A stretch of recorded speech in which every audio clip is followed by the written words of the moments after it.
ትቀበጣጥራለች። በስተመጨረሻም ፖሊሱ ሲፈልጋቸው ስለነበረ እንግዲህ ቤዛን አንጠልጥሎ ወደ ፖሊስ ጣቢያ ይወስዳታል ማለት ነው።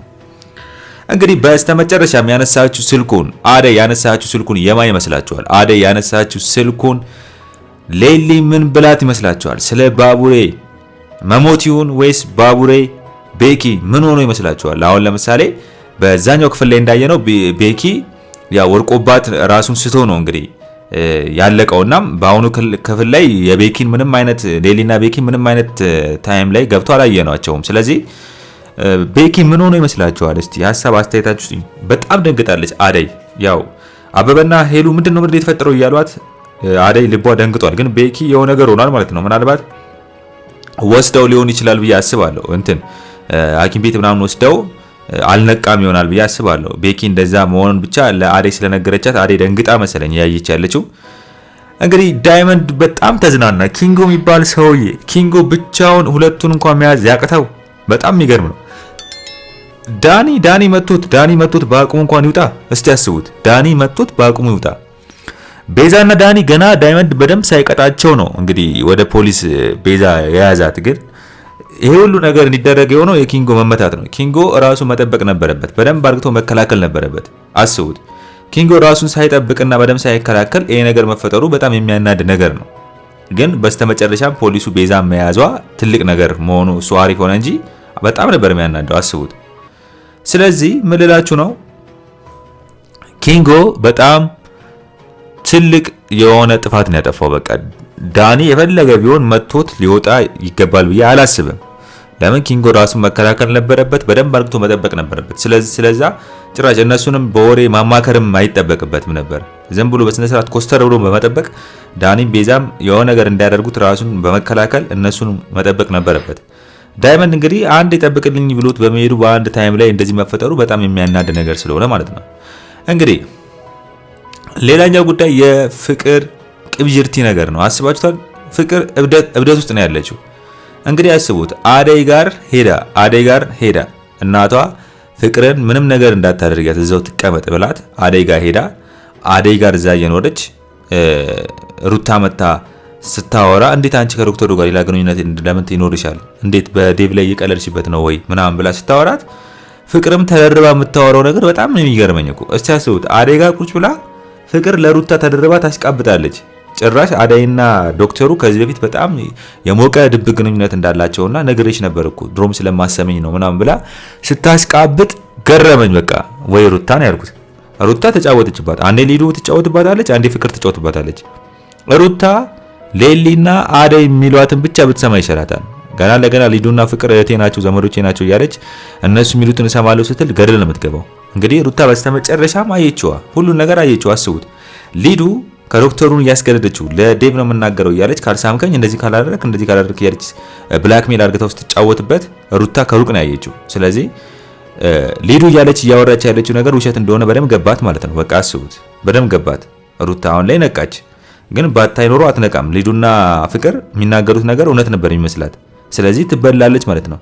እንግዲህ ሰላም ጤና ይስጥልን። በየዓለም ዳርቻ ያላችሁ እህትና ወንድሞቼ፣ በመንገድ ላይ ያላችሁ፣ በስራ ላይ ያላችሁ፣ ስራችሁን ጨርሳችሁ እያያችሁ ያላችሁ ሁላችሁም በየዓለሙ ዳርቻ ያላችሁ እህትና ወንድሞቼ ሰላማችሁ ብዝት ይበልልኝ። እንግዲህ የሰራተኛዋ አደይ ድራማ እንግዲህ የተሰኘውን ፊልም ባየነው ፊልም ላይ እንግዲህ ባየነው ክፍል ላይ እንግዲህ የተሰማን ሐሳብ አስተያየት እንሰጣለን። እናንተም እህት ወንድሞቼ የሚሰማችሁን ሐሳብ አስተያየታችሁን እንግዲህ ትሰጣላችሁ ማለት ነው። ፊቸር ፕሪዲክት ቀጣዩ ምን ሊፈጠር ይችላል የሚለውን ግምታችንን እናስቀምጣለን። እናንተም እህት ወንድሞቼ የሚሰማችሁን ግምታችሁን ታስቀምጣላችሁ። ቪዲዮ ላይክ በማድረግ እንጀምራለን፣ አብረን እንወያያለን ማለት ነው። ስለዚህ በጣም የሚገርመው ነገር ምንድነው እንዳልኳችሁ ሩታ አሁን ነቃች። በቃ በስተመጨረሻም ነቅታለች። ግን እያደረገች ያለችው ነገር ልክ አለመሆኑን በደንብ የገባት ይመስለኛል ብዬ አስባለሁ። ለምን ዝም ብላ ብቻ አደይን ጀጅ ማድረግ አልነበረባትም። አደይ ላይ እጣቷን መቀሰር አልነበረባትም። ለምን አደይ ምንም ነገር ያደረገችው ነገር የለም። አደይ ልታምናት ይገባል። አደይ ደግሞ የምትለው ማዳመጥ አለባት። አደይ ምን እያለችኝ ነው ብላ ማዳመጥ መስማት አለባት። እንዴት ነው ሰው ሳይሰማ ሳያዳምጥ ዝም ብሎ የራሱን ብቻ ወርቶ እብዶ ነው የሚሄደው? ስለዚህ ጤነኛ ነች ብዬ አላስብም እኔ እንደራሴ ማለት ነው። ሩታ ራሱ የዴቭ ለምን የዶክተሩ ፍቅር ላይ ወጥቶ አናቷ ላይ ስለወጣ የምታደርገው ነገር ልክ ነኝ ብላ ነው የምታስበው። ግን እያየነው ያለው ነገር ግን በጣም ጤነኝነት አይሰማኝም። እኔ ለእሷ ላይ ፍቅር እንደዚህ እብደት ውስጥ ከቷታል። ስለዚህ አደይ ስታናግራት ስትነግራት ልክ ነሽ ብላ አደይን ለመረዳት አልሞከረችም አይደለ? ፍቅርና ሊዱ የምትላትን ብቻ ነው የምትሰማው። ስለዚህ አሁን ሩታ በስተመጨረሻም ያም ማየቷ ጠቀማት። ባታይ ኖሮ አይገባትም ነበር። ስታይ ግን ለካ አደይ ልክ ነበረች፣ ያወራች የነበረው ነገር ለካ ልክ ነው ብላ ገባት ማለት ነው። ስለዚህ ሩታ ማየቷ ጠቀማት ማለት ነው። የሊዱና የዴቭን ጉዳይ ማየቷ ጠቀማት። እንግዲህ በዳይመንድ ያን ሲያይ ደነገጠ። ያው ኪንጉ እንደዛ መሆኑ አስደንግጧቸዋል። ኩኩም ማነች ቀመጥሏም ኩኩም ሁለቱም ደንግጠዋል። ያው ኪንጎ እንደዛ ሲሆን ቀመጥሏ ፍቅረኛዋ ስለሆነ አበደች ማለት ነው። በቃ የሆነ ነገር የሆነ መስላት፣ ግን ያው ምንም ነገር ዝም ብሎ ነው ነካነካን ያደረጉት። ያው ዶክተሩ ጋር ሄዶ እየታከመ ይገኛል ኪንጎ። ዳይመንድ ግን አሁን መልሶ እንግዲህ ቤዛ መታሰሯን ይሰማል። ዳኒ ነው የሚያፈላለገው እንደለመደበት። ዳኒ ደግሞ ከዚህ በኋላ ይጠፋል። ለምን ከዚህ በፊት ታስሯል። ሁለተኛ ድጋሚ መታሰር አይፈልግም። በቃ ድምጹን አጥፍቶ ጥፍት ሚል ነው የሚመስለኝ 100%። ለምን ማንም ያገኘው ቦታ ነው የሚሆነው እንጂ አይርመጠመጥም። በቃ እህቱ ከታሰረች እንደታሰረች ያውቃል። እህቴ ልፈልጋት ምናምን አይልም። በቃ እስር ቤት ነው የምትሆነው። እሱ እንዳይያዝ ራሱን ይደብቃል ማለት ነው። ሌላ ምንም አዲስ ነገር አይኖርም። ስለዚህ ከሰፈር የሚደበቅ ይመስለኛል። ስለዚህ ዳይመንድ ደግሞ ዳኒን ማግኘት አይችልም ማለት ነው። እንግዲህ የቤዛና የዳኒ ጥጋብ እንግዲህ አናታቸው ላይ ወጥቶ እንግዲህ ሲፈላባቸው ነበር። ለዚህ ነው እንግዲህ እንደዚህ ሲፈላባቸው ሲንተከተክላቸው ዳይመንድ አስታግሶላቸው ነበረ። አሁን ደግሞ ፖሊሱ ቤዛን አስሮ አንቀጠቅጣታል፣ እዛው ያርበተብታታል። ቤዛ እንግዲህ የሌለ ያለ ለወሬዋን ትለፈልፋለች፣ ትበጠረቃለች ለማሳመን ማለት ነው። ሌላ ምንም አዲስ ነገር አይኖርም። እንግዲህ ሌላኛው ጉዳይ በጣም የሚገርመው ጉዳይ ዴቭ እናቱ መታለች። እንግዲህ ከእናቱ ጋር ጊዜ እያሳለፈ ነው ተብሏል። ስለዚህ አሁን ላይ አስቡት፣ እናቱ መታበታለች፣ ከእናቱ ጋር ጊዜ እያሳለፈ ነው። ለእናቱ ደግሞ ዴቭ ከአደይ ጋር እንደተመለሰ ይነግራታል ብዬ አላስብም። ዴቭ ሲጀመር ለእናቱ ከአደይ ጋር ያለውን ኮኔክት መቼም አያወራም። ለምን እናቱ ከአደይ ጋር እንዲሆን ስለማትፈልግ ስለሚያውቅ ይሄን ነገር መቼም አይነግራትም። አሁን ደግሞ ፍቅርና ሊዱ የሚባሉ ሁለት የዴቭ እህትና ፍቅር አስቡት፣ ሁለቱ ምን ልበላችሁ፣ ሁለት አይጦች አሁን ዴቭን ለማሳመንና ለዴቭ ሄደው ለመናገር ይፈልጋሉ። ምንድነው የሚናገሩት? ዶክተሩና አደይ አንድ ላይ ባዶ እዛ ቢሮ ውስጥ ሲሳሳሙ አይቻቸዋለሁ። እነሱ ሌላ የፍቅር ግንኙነት አላቸው። ስለዚህ አንተ ላይ ሙድ እየያዘችብህ ነው አደይ፣ አንተ ዝም ብለህ እየደፋ ነው ልትለው ነው። እናቱ መጣለች። እናቱ ድሮም ከአደይ ጋር ግንኙነት እንዲኖረው አትፈልግም። እናቱ በመጣች ሰዓት ደግሞ ሌላ ችግር መጣ። ችግሩ ምንድነው? የሊዱና የፍቅር አሉባልታ ወሬ ነው የሚሆነው ማለት ነው። ስለዚህ ዴቭ አሁንስ የፍቅርና የሊዱን ወሬ ይቀበላል አይቀበልም ወይ? ዶክተሩን ሲጀመር ከዚህ በፊት ይጠረጥረዋል ዴቭ በራሱ መንገድ ማለት ነው። ስለሚጠረጥረው ትንሽ እንትን ይለዋል። ያው ዶክተሩ በቃ እንደሚወዳት አደይን ስለገባው ምንድነው ከዚህ በኋላ ላይ አልፈልግም ምናምን እያለ ብዙ ጊዜ ነግሮታል አይደል እንዴ ዶክተሩ። ስለዚህ ዴቭ ዶክተሩ ነግሮታል።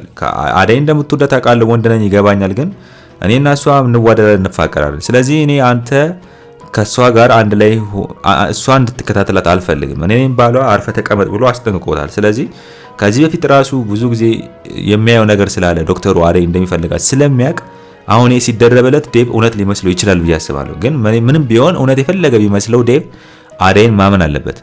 አደይ ዴቭ እንደምታምነው ሁሉ ዴቭም አደይን ማመን አለበት። የፈለገ ቢወራ የፈለገ እንትን ቢል መታመን አለባቸው። ለምን እነሱ ውስጥ ያለው ፍቅር በጣም ቀላል አይደለም። ዝም ብሎ ማንም መጥቶ ሊበጠብጠው የሚችለው አይነት ፍቅር ስላሉ ነው ማለት ነው። ስለዚህ ካልተማመኑ ደግሞ በእንደዚህ አይነት ነገር ላይ በጣም ከባድ ነው። ፍቅር ማለት መተማመን ነው። ሳይገናኙ አብረው አንድ ላይ ሳይሆኑ ግን በእምነት መታመን አለባቸው ብዬ አስባለሁ። ስለዚህ የፍቅርና የሊዱን ወሬ በተለይ ሊዱ የምታወራለትን እህቴ ናት ብሎ ሰምቶ ከአደይ ጋር መጣላት አለበት ብዬ አላስብም። እናቱ ስለመጣች ራሱ ዴቭ አሁን ላይ አደይን ጣልጣል አርግቷታል። ያው ከእናቱ ጋር ጊዜ እያሳለፈ ነው። እናቱ ደግሞ ያው የምትፈልገው ቤርን እንዲያገባ ነው። ዴቭ ደግሞ አደይን ማግባት ነው የፈለገው። ግን ዴቭ አደይን ማግባት እንደሚፈልግ ለእናቱ አይነግራትም። ያፍርባታል መሰለኝ፣ ወይም እናቴ ችግር ውስጥ እንዳትሆን ወይ እንዳትታመም እፈራለሁ እያለ ዝም ይላል። ስለዚህ ዴቭም ወደፊት ምንድነው የሚጠብቀው? አደይን እስከ መቼ ነው የተደበቀ እንደዚህ የሚኖረው? እስከ መቼ ነው ቤት ተከራይቶ አንድ ላይ ማይኖሩት? እንግዲህ ይሄ ሙሉ ጥያቄዎች ናቸው፣ ሊመለሱ የሚገቡ ጥያቄዎች ናቸው። ሌላኛው ጉዳይ የባቡሬና የሌሊ ጉዳይ ሲሆን ሁለቱን አላየናቸውም። እንግዲህ በጣም በሚያሳዝን ሁኔታ ሌሊ ከደረሰባት ችግር አንጻር አሁን በጣም የቤኪ መጎዳትና የቤኪ እንደዚህ መሆን በአሪፍ በሽርሽርና አሪፍ የፍቅር ጊዜያቸው በሚያሳልፉበት ታይም ላይ ይሄ ነገር መፈጠሩ በጣም የሚያናድር ነገር ቢሆንም ግን ሌሊ ፈተናዋ በጣም በዝቷል። እንግዲህ ቤኪ መሞት የለበትም መሞት አለበት ምናምን እያላችሁ ኮሜንት ላይ ስትንጫጩ ነበረ። ግን ያው ቤኪ ይሞታል ብዬ አላስብም። በቃ ሌሊ ትንሽ ገጭ በህይወቷ ላይ ትንሽ ነገር መጥቶባታል። ግን ህይወት ላይ ሲሆን ያለ ነገር ነው፣ አዲስ ነገር አይሆንም። ይመጣል ይሄዳል። ችግር ግን ያንን የምታልፈው ይመስለኛል። ለምን ከዚህ በፊት ብዙ ችግሮች ስላለፈች ይህ ችግር ለሷ ከባድ ቢሆንም ትልቅ ከባድ የሆነ ሀዘንም ቢሆንባትም ግን ቤኪ ምንም ይሆናል ብዬ አላስብም። ከሞተ ግን በጣም የሚያሳዝንና ለሌሊ ትልቅ የልብ ስብራት የሚፈጥርባታል ብዬ አስባለሁ። ለዛውም በሰርጓ ዕለት እየተዝናናች ባለበት ታይም ላይ ነገር መፈጠሩ ለሷ ትልቅ የልብ ስብራትና ከዚህ በኋላ ወንድ እንዳትቀርብ የሚያደርጋት ትልቅ ጉዳት ውስጥ ትገባለች ብዬ አስባለሁ። እንግዲህ እናንተስ በሰራተኛዋ አደይ ድራማ ላይ እስቲ ምን ታዝባችኋል? ምን አይታችኋል? የሚፈጠረው ድራማ ላይ እየተፈጠረ ያለው ነገር ምንድነው? ደስ ይላል ወይስ ደስ አይልም? ፊልሙን እያጓጓው ነው ደራሲው ወይስ እያጓጓ አይደለም የሚለውን ሀሳብ አስተያየታችሁን እስቲ በኮሜንት ጻፉልኝ። እንግዲህ የዛሬው አስተያየቴ ይህን ይመስል ነበረ። በሌላ ቪዲዮ እስከምንገናኝ ድረስ ቸር ያቆይልኝ።